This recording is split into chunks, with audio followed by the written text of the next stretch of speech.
Hello বন্ধুরা, তোমরা কেমন আছো? আশা করি সবাই ভালো আছো। তো আবার চলে আসলাম ইপিসি 4 এর আরেকটা প্র্যাকটিকাম নিয়ে, যেটা হচ্ছে তোমার স্ট্রিম নিয়ে সেলফ স্ট্রিমের উপরে একটা প্র্যাকটিকাম নিয়ে চলে এসেছি।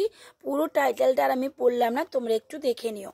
তো এরকম একটা ফ্রন্ট পেজ প্রথমে দিতে হবে, যেটাতে তোমার ডিটেলস লেখা থাকবে। নেক্সট হচ্ছে তোমার এই টপিক নেমটা অবশ্যই দিতে হবে, যেই টপিক এর ওপর আমি প্র্যাকটিকামটা করতে চলেছি। তো দেখে নাও এখানে টপিক নেমটা। তারপর দিতে হবে এমন একটা সার্টিফিকেট পেজ, যেখানে তোমার ডিটেলস থাকবে আর যেখানে সিগনেচার করবে তোমার মেন্টর স্যার। কৃতজ্ঞতা স্বীকার এখানে দিতে হবে। কৃতজ্ঞতা স্বীকারটা ভালো করে দেখে নাও। তারপরে দিতে হবে সূচিপত্র, যে তোমাদের কলেজের স্যার যে রকমভাবে বলেছে সেইভাবে এরকম সূচিপত্র দিতে হবে। তাই এখানে দেখো আত্মমর্যাদা কি সেই সম্পর্কে একটুখানি লিখতে হবে। তারপরে আত্মমর্যাদার ধারণা লিখতে হবে। তারপরে এখানে আত্মমর্যাদার প্রকারভেদ লিখতে হবে। নিম্ন আত্মমর্যাদাবোধ, উচ্চ আত্মমর্যাদাবোধ, আর হচ্ছে মূল্যমান ভিত্তিক আত্মমর্যাদাবোধ, সামর্থ্য ভিত্তিক আত্মমর্যাদাবোধ লিখতে হবে। তারপর আত্মমর্যাদাবোধের গঠন লিখতে হবে। এভাবে গঠনের স্ট্রাকচারটা বানিয়ে নিতে হবে। এবার হচ্ছে আত্মমর্যাদার গুরুত্ব লিখতে হবে। শোনেন, এরকম একটা ফ্রন্ট পেজ করতে হবে। তো তারপরে আমি এরকম ছবি দিতে হবে। এই যে হলাসন দিয়েছি, আসনের মধ্যে হলাসনের এটা ছবি দিয়ে দিয়েছি।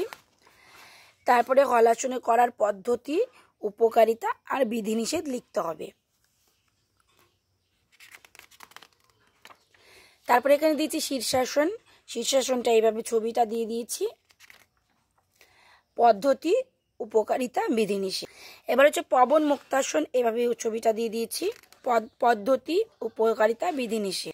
এইবার বন্ধুরা আসবে হচ্ছে প্রাণায়ামের জন্য এরকম একটা পেজ করতে হবে। তারপরে হচ্ছে ভস্ত্রিকা প্রাণায়ামের ছবি দিতে হবে পেজে। এইবার হচ্ছে লিখতে হবে ভস্ত্রিকা প্রাণায়ামের পদ্ধতি, উপকারিতা, বিধিনিষেধ।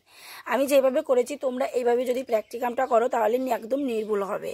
এবার অনুলোম বিলোম প্রাণায়াম ছবিটা দিয়ে দিয়েছি। অনুলোম বিলোম প্রাণায়ামের পদ্ধতি, উপকারিতার, বিধিনিষেধ লিখে দিয়েছি। এবার কপালভাতি প্রাণায়াম লিখে দিয়েছি, ছবিটা দিয়ে দিয়েছি এখানে একটা পেজে। নেক্সট পেজে আসবে পদ্ধতি, উপকারিতা, বিধিনিষেধ। হয়ে গেল প্রাণায়াম। এবার আসবে হচ্ছে আমার মেডিটেশন। এইভাবে একটা পেজ করে নিয়েছি মেডিটেশনে। এইবার হচ্ছে মেডিটেশন বিশুদ্ধ চক্র ধ্যান, যেটা ছবি দিয়ে দিয়েছি।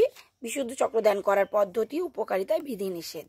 এইবার হচ্ছে দিব্যালোক ধ্যানের ছবি দিয়ে দিয়েছি এখানে। ধ্যান করার পদ্ধতি, উপকারিতা, বিধিনিষেধ। এবার কুলুকুণ্ডলিনী ধ্যান ছবি দিয়ে দিয়েছি, যেটা কুলুকুণ্ডলিনী ধ্যানের পদ্ধতি, উপকারিতা আর হচ্ছে বিধিনিষেধ আমি এখানে দিয়েছি। উপসংহার দিয়েছি। উপসংহারটা খুব সুন্দর করে লিখবে তোমরা তোমাদের নিজেদের মতো। আমি যেরকম লিখেছি এরকমও লিখতে পারো, তবে নির্ভুল হয়েছে। আর লাস্টে দিতে হবে তথ্যসূত্র। এই হচ্ছে আজকের প্র্যাকটিকাম। তোমাদের কেমন লাগলো অবশ্যই জানিও। টাটা।